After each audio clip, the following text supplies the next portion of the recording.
Hi, my name's Phil. I like talking about politics, and in this video I'm going to start to discuss Labour's manifesto with a particular focus on tackling the corruption in politics and how Labour are going to propose improving the way governments work to the benefit of people that they are supposed to be serving. There will, of course, be a link to the manifesto in the description below. I know some people aren't interested in reading party manifestos. This is a big one. But bear in mind, everyone expects Labour to win the election. And so the Labour manifesto is literally the blueprint for Westminster politics for the next 4 or 5 years. Basically, this is what's going to happen, so it's worth having a read for yourself. But people who've watched this channel for a while will know that my top priority policy is electoral reform, followed by media reform.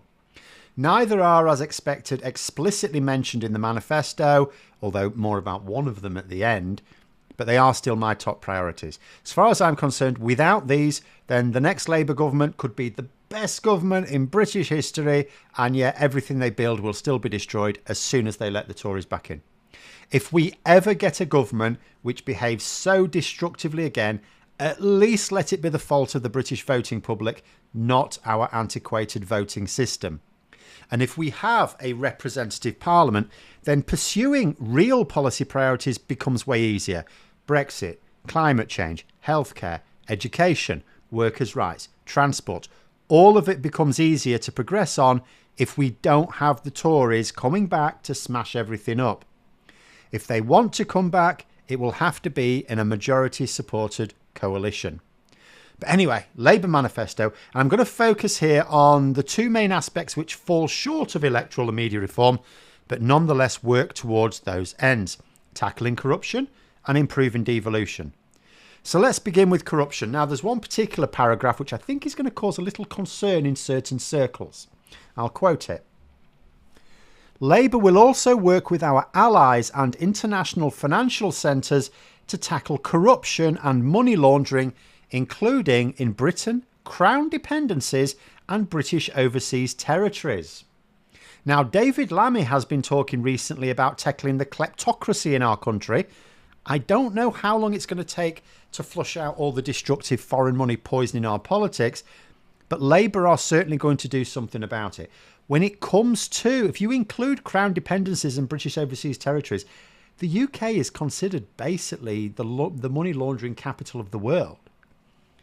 Yeah, remember, Starmer made a big thing of bomb-proofing every manifesto commitment so that it was guaranteed to be achieved, because he wants to go into the following election saying, I did it all and I'll do all of the next manifesto as well. It's how he will earn the public's confidence that Labour can deliver much more in the second term.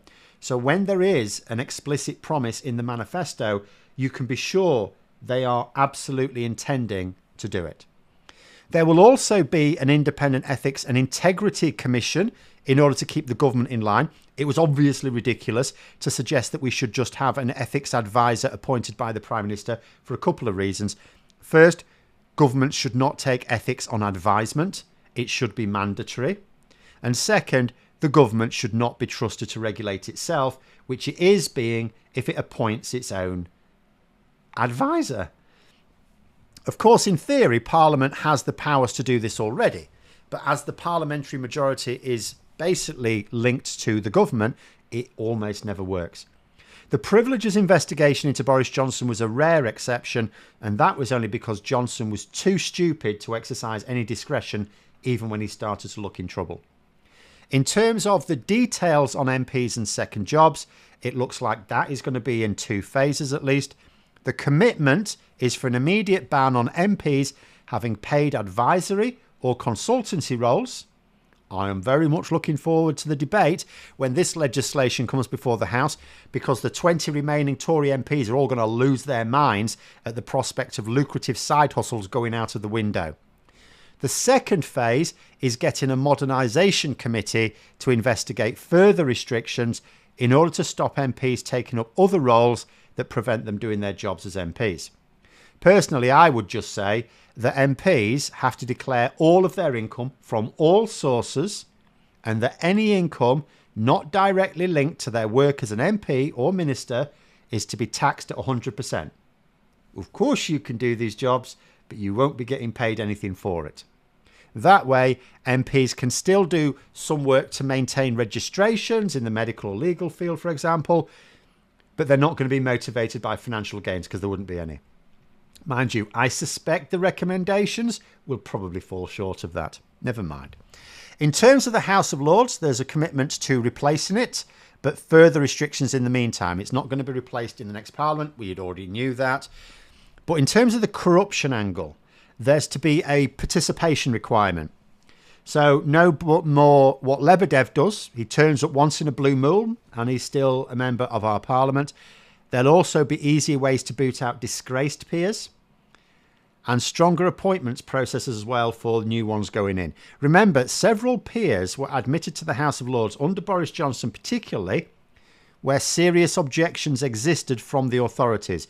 Johnson just rammed them through. Well, apart from Paul Dacre, even he couldn't get that one through.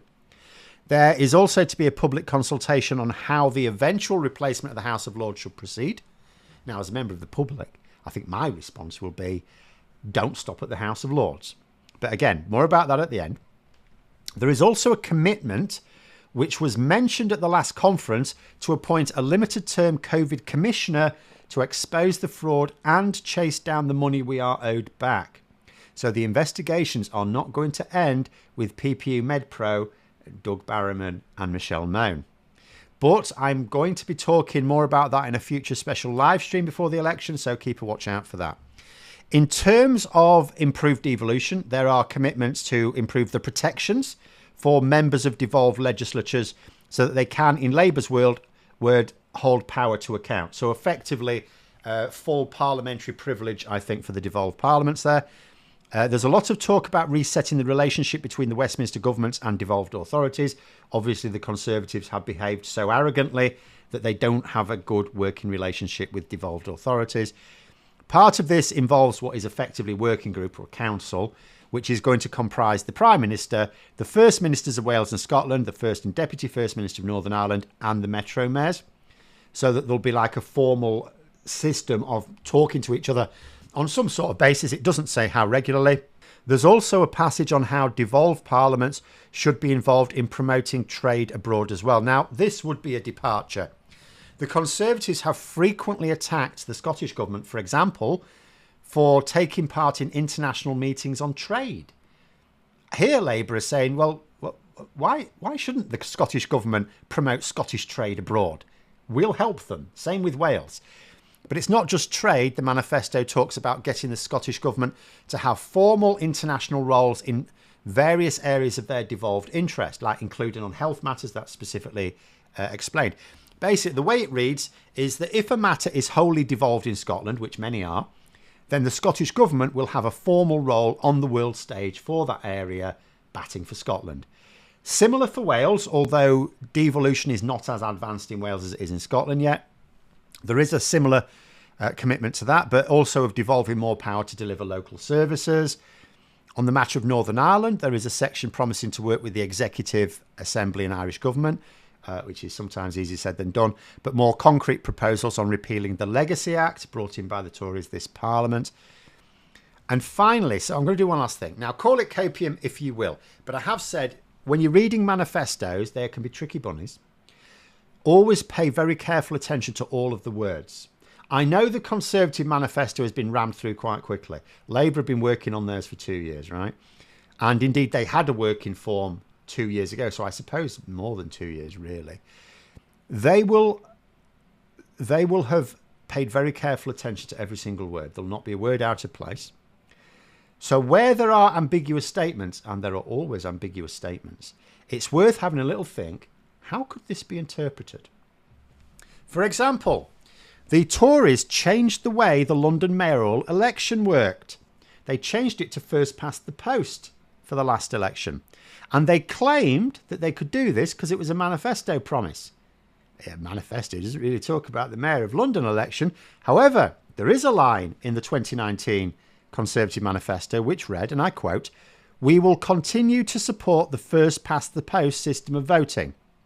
That was enough for them to claim a mandate to change any electoral process in the country to first past the post, despite not being absolutely explicit they intended to do so.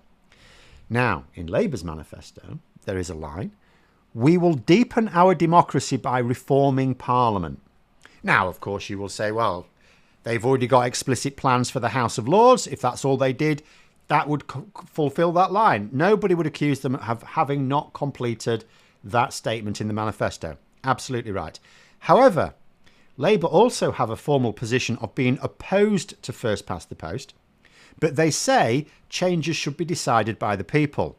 Now, only the government could possibly provide the vehicle for the people to express their view on this matter.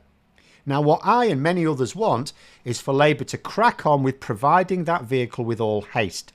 There is no reason why it could not run alongside the consultation they've already talked about concerning the House of Lords. And if the Labour government did include possible reforms of the House of Commons voting system, there would be complaints, but I'm not sure what their grounds would be. After all, it will be impossible to claim, despite some people who do so, you will not find an instance of Keir Starmer saying he's opposed to changing the House of Commons system. You will find one where he says it's not a priority, but not that it should not be changed.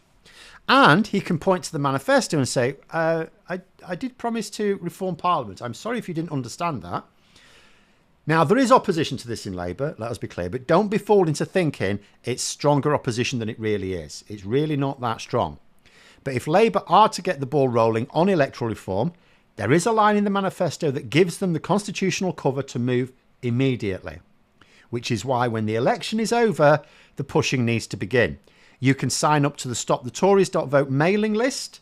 Remember, the campaign is not just to get rid of the Tories.